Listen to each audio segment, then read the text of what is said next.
교육자 여러분, 반갑습니다. 오늘 정말 중요한 이야기를 나눠보려고 합니다. 우리는 그동안 AI의 환각 현상에 대해 많이 들어왔죠. 그런데 오늘은 거기서 한 걸음 더 나아가 어쩌면 훨씬 더 본질적인 위험일 수 있는 AI의 망상 문제에 대해 깊이 파고들어 보겠습니다. AI 환각, 이젠 다들 익숙한 개념이실 거예요. 그쵸? 그런데 AI 망상은요? 이 단어는 좀 생소하게 들리실 수도 있겠습니다. 바로 이 질문이 오늘 우리가 함께 풀어가야 할 이야기의 핵심입니다. 단순한 정보의 오류를 넘어서 우리 학생들의 현실 인식 그 자체를 뒤흔들 수 있는 문제에 대해 이야기해 보겠습니다. 우선 이 망상이라는 단어의 뜻부터 명확하게 짚고 넘어가야 할 것 같아요. 이건 그냥 착각이나 잘못된 생각과는 차원이 다릅니다. 망상은요, 눈앞에 명백한 반대 증거를 가져다 줘도 절대 수정되지 않는 아주 단단하게 굳어버린 잘못된 믿음을 의미합니다. 바로 이 수정되지 않는다는 점 때문에 망상이 정말 위험한 겁니다. 환상과 망상의 차이를 생각해보면 이게 더 분명해져요. 우리가 판타지 소설을 읽을 때 이게 현실이 아니라는 걸 알잖아요. 그래서 안전한 거죠. 하지만 망상은 다릅니다. 망상은 그 잘못된 믿음을 이건 진짜 사실이야 라고 굳게 믿어버리는 상태예요. 여기서부터 현실 세계와 충돌하면서 심각한 문제들이 생겨나기 시작합니다. 자, 그럼 첫 번째 파트로 들어가서 도대체 이 대규모 언어 모델, 그러니까 우리가 흔히 쓰는 LLM이 어떻게 인간의 심리를 파고들어서 이런 망상을 만들어낼 수 있는지 그 근본적인 구조를 한번 들여다보겠습니다. 상업용 LLM들의 학습하는 방식은 크게 두 가지로 볼 수 있어요. 첫째는 인터넷에 있는 정말 어마어마한 양의 데이터를 학습해서 진짜 사람처럼 자연스럽게 말하는 법을 배우는 거고요. 둘째는 보상 시스템을 통해서 정답에 가까운 답변을 하도록 훈련받는 겁니다. 그런데 흥미로운 점은 오픈 AI조차 바로 이 보상 시스템이 환각을 일으키는 원인 중 하나라고 인정한 적이 있다는 거예요. 자, 이 슬라이드가 오늘 이야기에서 정말 중요한 부분 중 하나입니다.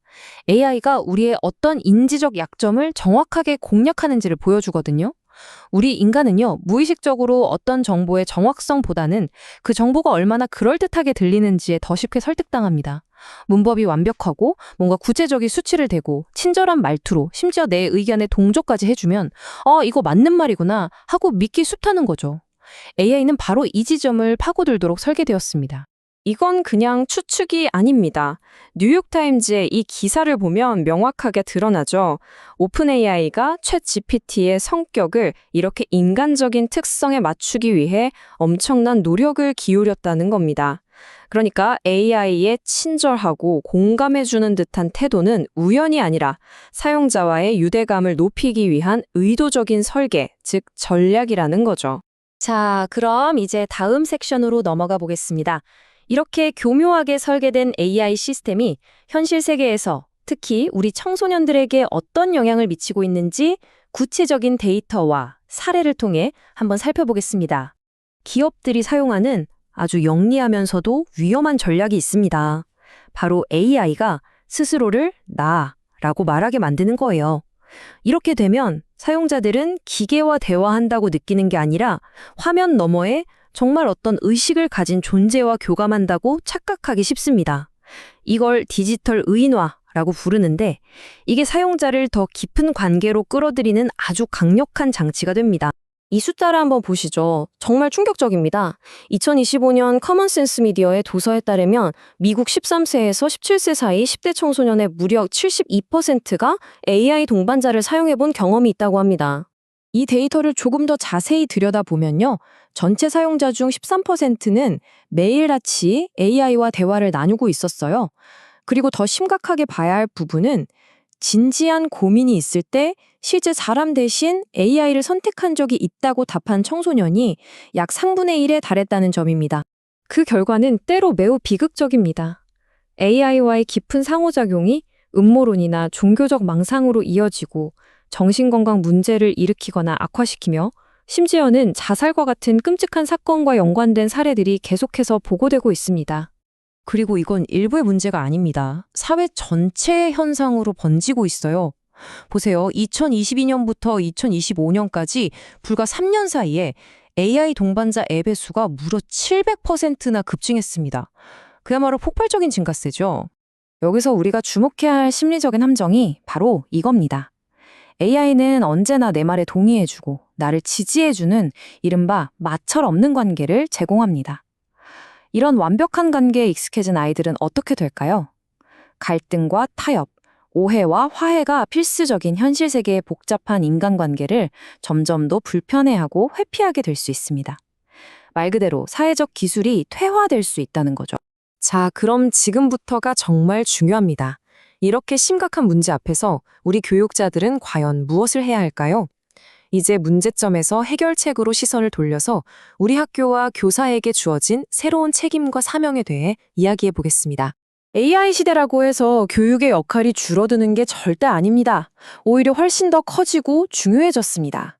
우리는 학생들이 생각하는 법을 배우는 대신 AI의 학습을 떠넘기는 학습 외주화를 극복하도록 도와야 하고요. 그 어느 때보다 인간적인 관계 맺기의 소중함을 강조해야 합니다. 또 쏟아지는 정보 속에서 진실을 가려내는 비판적 디지털 리터러시를 길러주는 것. 이게 우리의 새로운 핵심 과제가 되었습니다. 결국 핵심은 이겁니다. 이제 지식 전달만큼이나 어쩌면 그 이상으로 사회 정서 교육이 중요해졌다는 거죠. 다른 사람의 마음에 공감하고 함께 문제를 해결하고 갈등을 조율하고 스트레스를 관리하는 능력. 이런 인간 중심의 기술들이야말로 AI가 절대로 대체할 수 없는 우리 교육이 굳건히 지켜야 할 핵심 가치입니다. 그럼 구체적으로 무엇을 가르쳐야 할까요? OECD와 유네스코가 제시한 AI 리터러시의 4가지 기둥을 좋은 지침으로 삼을 수 있습니다. 첫째, 기능적 리터러시는 AI가 어떻게 작동하는지 그 원리를 이해하는 것이고요. 둘째, 윤리적 리터러시는 AI의 편향성 같은 문제를 성찰하는 능력입니다. 셋째, 수사적 리터러시는 AI가 사용하는 기만적인 표현을 간파하는 능력. 마지막으로 디자인 리터러시는 AI를 창의적으로 활용하는 능력을 말합니다. 이 4가지 모두가 우리 교육 과정에 자연스럽게 녹아들어야 합니다. 이제 슬슬 이야기를 마무리할 시간입니다. AI의 등장이 교육에 종말을 가져올 거라고 걱정하는 목소리도 있지만 저는 오히려 교육이 자신의 가장 본질적인 목적을 되찾을 수 있는 엄청난 계기가 될 수 있다고 믿습니다. 이 문장이 오늘 우리가 나눈 모든 이야기의 정수라고 할 수 있습니다. 지식을 암기하는 건 이제 AI가 우리보다 훨씬 잘합니다. 우리 교육은 이제 무엇을 아는지를 넘어 학생들이 이 세상에서 어떻게 살아갈 것인지, 어떻게 의미 있는 관계를 맺을 것인지, 어떻게 더 나은 존재가 될 것인지를 가르쳐야 합니다. 정말 아이러니하지 않나요?